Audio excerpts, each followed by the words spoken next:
What is the best way to get a job abroad?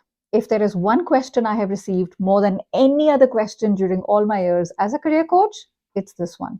In this video, I'm going to be sharing with you 6 ways that you can find amazing jobs abroad, help you decide what is the best way for you, and share my favorite tips and tricks having lived and worked in 5 countries on 3 continents.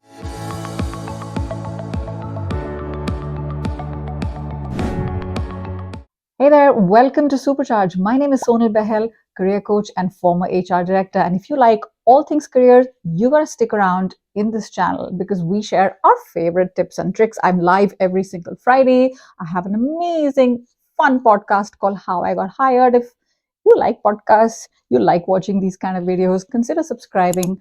I'm live every single Friday. And now let's begin. Now, before I talk about the different ways to get a job abroad, let me state the obvious. Moving outside your home country is one of the best and most important decisions you're ever going to make in your entire life. I think the risk is according to me, the risk is quite low and there is a major upside. You broaden your horizons, you get new skill sets, you meet new people, you possibly learn new languages, you definitely immerse yourself in new cultures.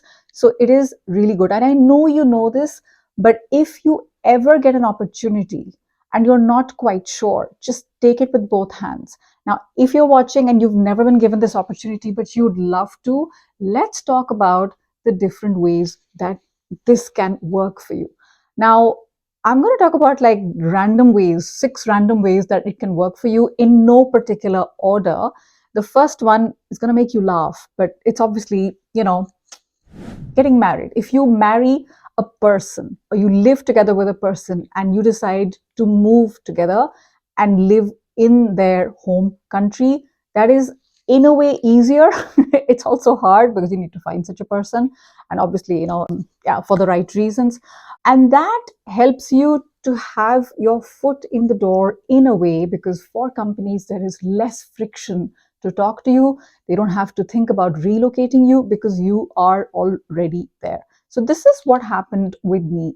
I was doing really well at a company in New Delhi. And the person I met who ended up becoming my husband, I followed him to South America and I lived in Uruguay and Chile.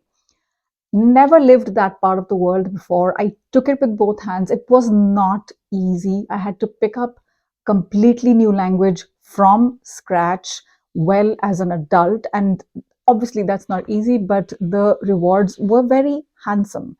And having said that, right, it didn't mean it was easy. I had to look for opportunities. I had to take 1 or 2 steps back in my career to make it work, 1 step back and 2 steps forward.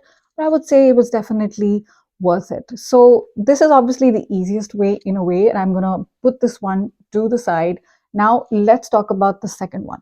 The second one is making a decision to study abroad, whether it is in your target country or near that country.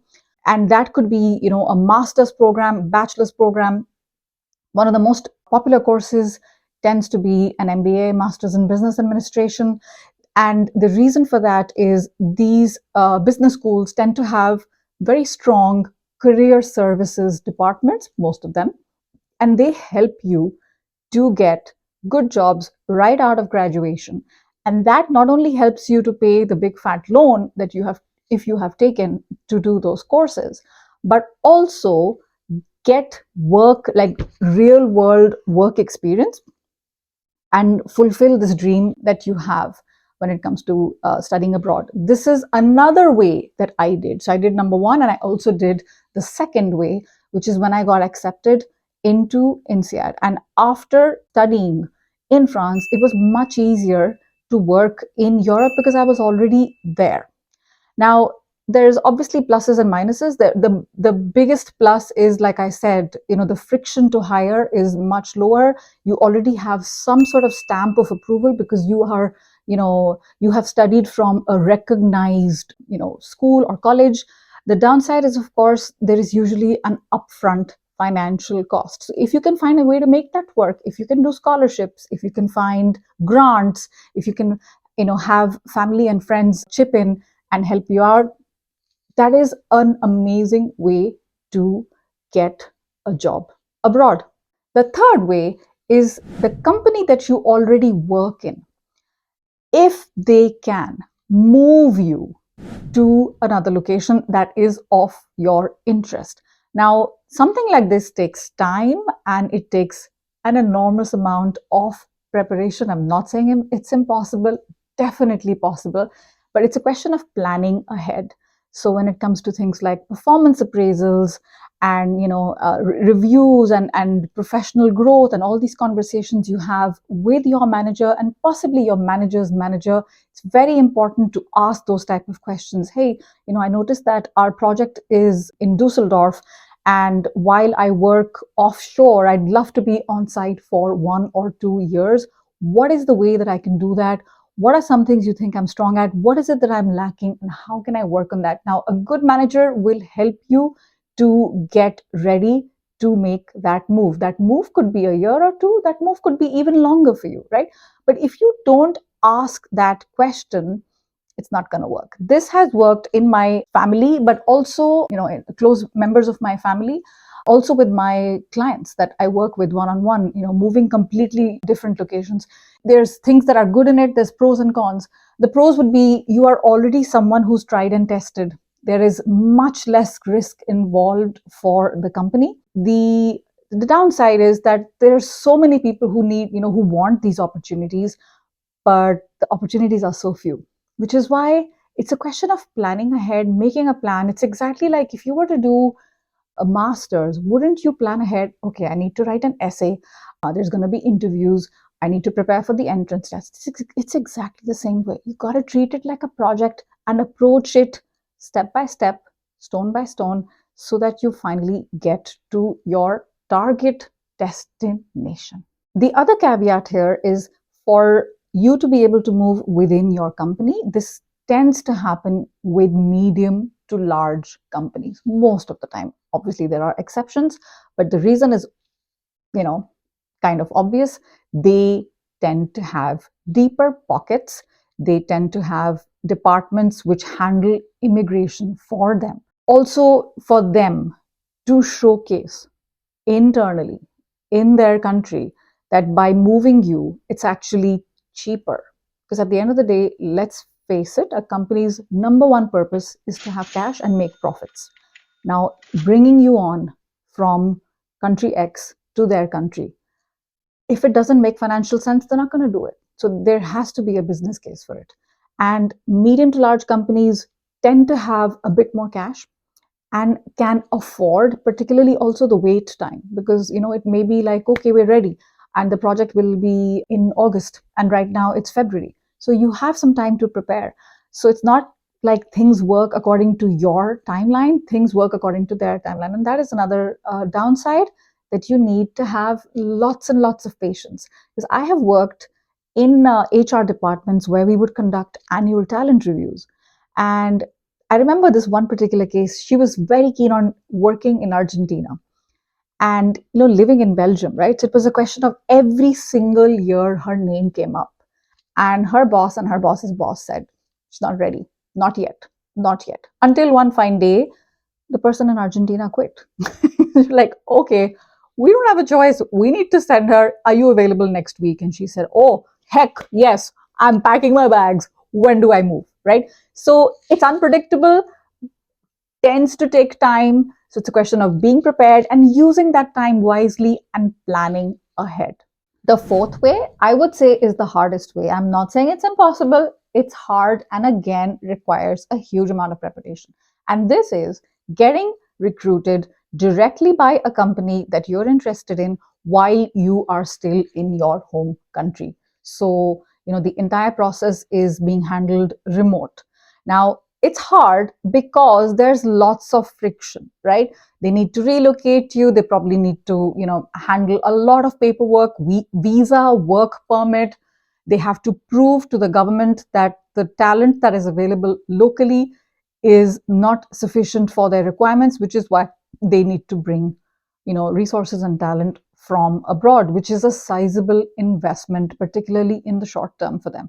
So with all this in front of them, right, most countries that I have seen closely, that I have worked in, but also people, where I have sent people, it tends to be something that companies shy away from, or just the thought of it makes them like, oh my gosh, no, it's, can you please find someone, in this postal code, or even within a different state, we can relocate, or we can do hybrid work, but not completely, Malaysia to Mexico, or Argentina to Azerbaijan. It's a bigger commitment, but like I said, it's difficult, but it's not impossible. Now, what are some things here that can help you? The number one reason that somebody would want to hire from abroad and bring that person, relocate that person, take care of everything, including, if they have children, schooling for their children, house rent allowance, the entire relocation, obviously, but also helping them to settle down,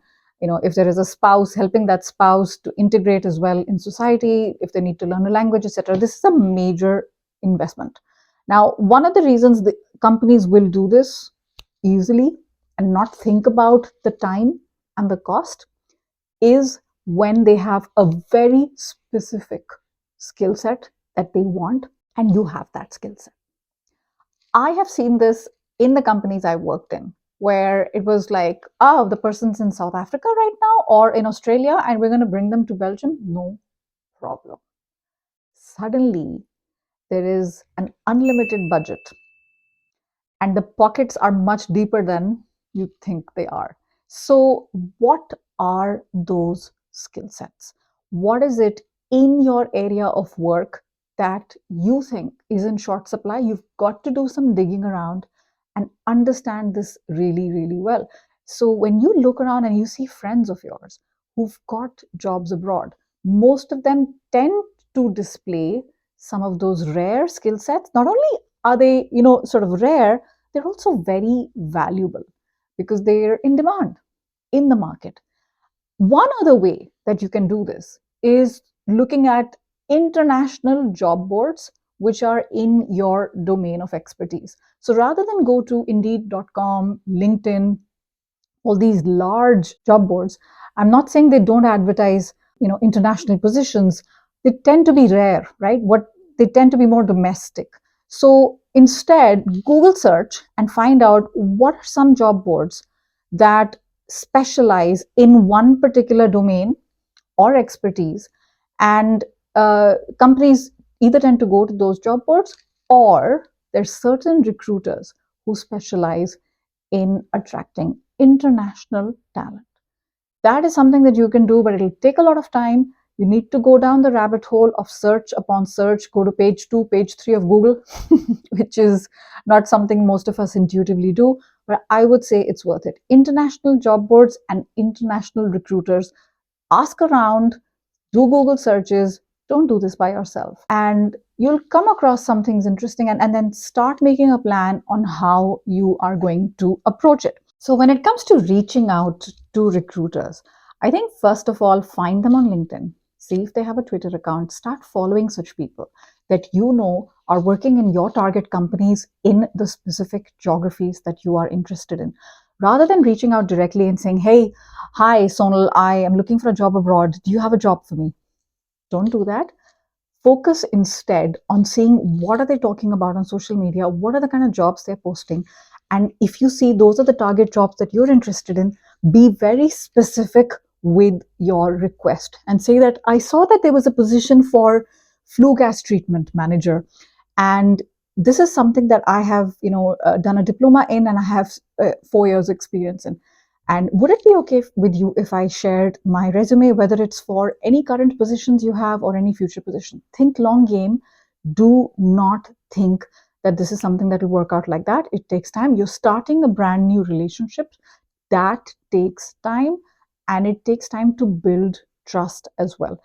If this is something that you need help with, or maybe you struggle with a little bit, then I highly recommend checking out this link I'm going to put up here in the description box, which is email templates during your job search. The next idea I have for you is a little bit unorthodox. So hear me out. Now, it could be that the positions that you see advertised are not necessarily of your skill set, but you do have an interest in moving abroad and you're getting stuck. One way that you can move abroad and support yourself in the meantime is look, where are the shortages in which countries for what kind of positions, and use it as an opportunity, as a stepping stone, which means these are not your destination jobs, these are the bridge jobs. You're taking them for a temporary period of time so that as a stepping stone, when the next opportunity comes up, you are already there. Now, many years ago, this used to be the case when there was a massive shortage of skills in nursing, for example.